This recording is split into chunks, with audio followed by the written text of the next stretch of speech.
Hello guys. हम पढ़ने के लिए 15 साल स्कूल जाते हैं और फिर अच्छे नंबर लाकर कोई एंट्रेंस एग्जाम क्लियर करके कॉलेज में एडमिशन, और उसके बाद 3 से 4 साल कॉलेज डिग्री के लिए, और डिग्री एक अच्छी जॉब के लिए, और जॉब इसलिए ताकि हम अच्छा पैसा कमा सके, उस पैसे से हम प्रोडक्ट्स या सर्विसेज खरीद सकें।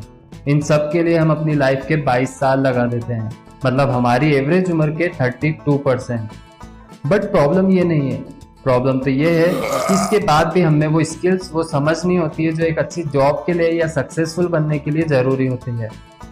और यही कारण है कि 4 मेजर प्रॉब्लम्स को हमें अपनी लाइफ में फेस करना पड़ता है, जिसे मैं आपके साथ इस वीडियो में शेयर करने वाला हूँ। और इस वीडियो के एंड में हम जानेंगे रिस्पेक्टिवली इन प्रॉब्लम्स के सॉल्यूशन के बारे में। सो मैं हूँ सौरभ, आप देख रहे हैं book bank. Let's get started. Expenses increase with income. शादी के बाद लोग ये सोचते हैं कि उनकी सैलरी अब डबल हो जाएगी क्योंकि दोनों जने कमा रहे हैं। छोटे से घर में रहकर अब वो बड़े घर के बारे में सोचने लगते हैं और पैसा बचाना भी शुरू कर देते हैं, जिसके बाद उनका सारा ध्यान सिर्फ अपना करियर बनाने में होता है। पर अब वो देखते हैं कि वो पहले से भी ज्यादा खर्च कर रहे हैं। अब शादी के बाद सेविंग करके पूरा ध्यान करियर पर देकर उन्होंने इतना पैसा कमा लिया कि वो एक बड़ा घर खरीद सके। ऐसा लगता है कि अब वो थोड़े से अमीर हो गए हैं, बट एक्चुअल में बड़े घर के साथ साथ उन्होंने नई लायबिलिटीज भी खरीद ली है। उनके कैश फ्लो में अब प्रॉपर्टी टैक्स का खर्चा बढ़ गया, अब उन्हें नई गाड़ी भी चाहिए, नया फर्नीचर, मतलब उनकी लायबिलिटीज बढ़ती ही जा रही हैं और इनकम के साथ साथ उनके खर्चे भी बढ़ने लगते हैं। और एक दिन हम इस सब के बारे में सोचते हैं, बट तब तक हम इस ट्रैप में बुरी तरह फंस चुके होते हैं और ख्याल आता है कि अमीर या सक्सेसफुल कैसे बना जाए। लोन, कभी मॉर्गेज, कभी rent, car loan, home loan, credit card का बिल, फीस और भी न जाने क्या क्या। एक मिडिल क्लास फैमिली की कमाई का बहुत बड़ा हिस्सा इसी में खर्च हो जाता है। जिस घर को वो खरीदते हैं उसके लिए मान लीजिए लगभग 30 साल तक वो लोन भरते हैं, फिर एक बड़ा घर लेते हैं और अपना लोन रिन्यू करवाते हैं। कुछ लोग ऐसे भी होते हैं जिन्होंने घर खरीदने के लिए एक बड़ी रकम ली थी, जितनी उस घर की कीमत नहीं थी उससे ज्यादा कर्ज उनके सर पर चढ़ गया। अब इसका सबसे बड़ा नुकसान लोगों को ये होता है कि वो बाकी जगह इन्वेस्टमेंट नहीं कर पाते क्योंकि उनका सारा पैसा उनके घर पर लगा है। उन्हें कभी इन्वेस्टमेंट करने का मौका ही नहीं मिल पाता और ना ही वो इस बारे में कुछ सीख पाते हैं, और इस तरह बहुत से एसेट्स उनके हाथ से निकल जाते हैं। अब ये एसेट्स क्या होते हैं हम वीडियो के आगे इसे देखेंगे। दूसरी तरफ और गरीब लोग होते हैं, वो भी पैसा कमाते हैं, बट हर रोज के खर्चों में उनका सारा पैसा खत्म हो जाता है। घर के किराए में, आने जाने में, टैक्स में, खाने में, कपड़ों में, और उनके पास कुछ नहीं बचता। कभी कभी तो उधार लेना पड़ जाता है, जिससे वो और गरीब होते जाते हैं। देखो, फाइनेंशियल लिटरेसी। लोग पैसे कमाने में इतने ज्यादा इन्वॉल्व हो जाते हैं कि वो इस तरफ ध्यान ही नहीं देते कि जो पैसा उन्होंने कमाया है उसे रखा कैसे जाए। हम चाहे जितना मर्जी पैसा कमा ले, उसे बनाए रखना सक्सेसफुल होने के लिए बहुत ज्यादा मैटर करता है। लॉटरी में करोड़ रुपए जीतने वाले लोग कुछ सालों तक तो मजे से जीते हैं, मगर फिर वापस उसी पुरानी हालत में पहुंच जाते हैं जिस तरह वो पहले रहते थे। और जो लोग नौकरी करते हैं वो अपनी नौकरी को सेफ जोन समझकर उससे अलग कुछ कर ही नहीं पाते, और साथ ही लोन का उन पर इतना ज्यादा बोझ होता है, इतना ज्यादा बर्डन होता है कि वो नौकरी छोड़ने का रिस्क ले ही नहीं सकते। और अगर आप भी इसी कंडीशन में फंसे हैं तो साफ है कि आप फाइनेंशियली लिटरेट नहीं हैं। इसलिए ऑथर कहते हैं कि पहले आप फाइनेंशियली लिटरेट बने। Rate race. जब हम अमीर और सक्सेसफुल बनना चाहते हैं तो सिर्फ पैसे कमाने के लिए हम काम करते हैं और हमारा डर और लालच हम पर हावी होने लगता है। इसी डर से हम और ज्यादा मेहनत करने में जुट जाते हैं और उन सारी खूबसूरत चीजों के बारे में सोचने लगते हैं जो सिर्फ पैसे से पाई जा सकती है। अब यही डर और लालच हमें ऐसे चक्कर में उलझा देता है जो कभी खत्म नहीं होता। इसको ही ऑथर रेट रेस कहते हैं। आइए अब बात करते हैं इन प्रॉब्लम्स की सॉल्यूशंस के बारे में। Assets and liabilities. एसेट्स और लायबिलिटीज के बीच फर्क समझें और एसेट्स खरीदें। क्या होता है एसेट्स और लायबिलिटीज? एसेट्स वो होते हैं जो आपके लिए पैसे कमाने का काम करते हैं। जैसे आपने घर खरीदा और उसे रेंट पर दिया, तो हर महीने आपको इस घर का रेंट मिलता है, तो ये एक एसेट हुआ। जबकि लायबिलिटीज आपकी जेब से पैसा खर्च करवाती हैं।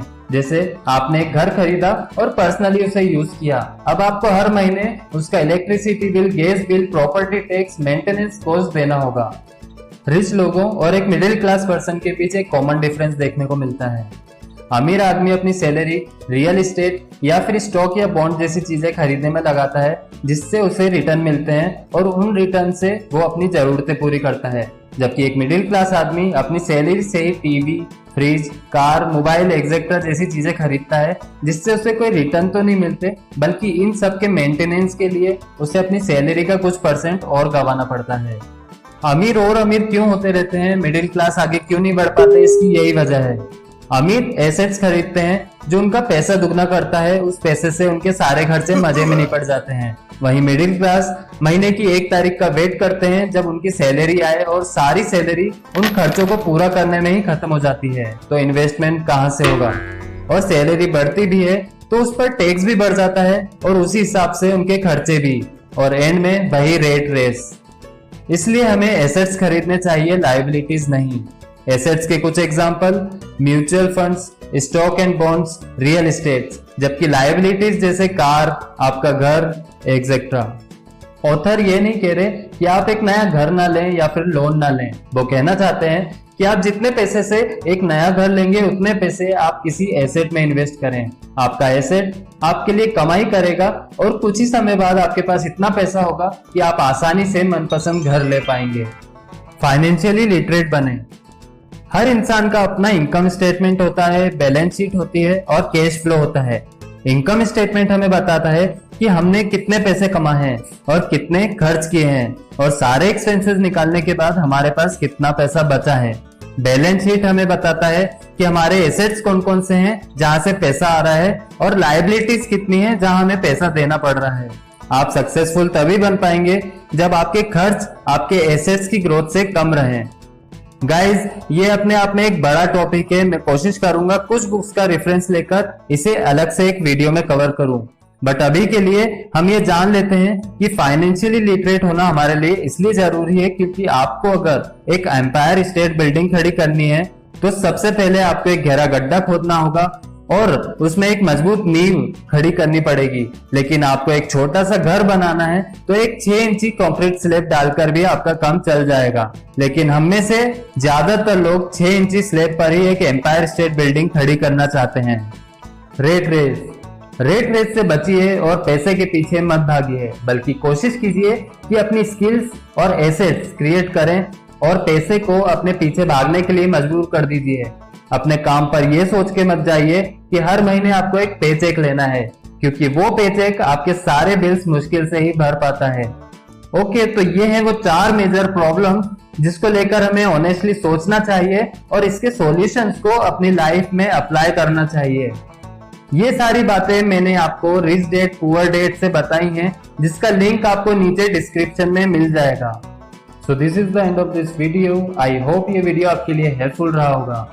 गाइज, इससे पहले जो मैंने वीडियो अपलोड किया था उसमें आप लोगों से बहुत ही अच्छा रिस्पॉन्स देखने को मिला। Thank you for your love and support. Okay, I will see you soon with another video. Till then take care of yourself. नमस्ते।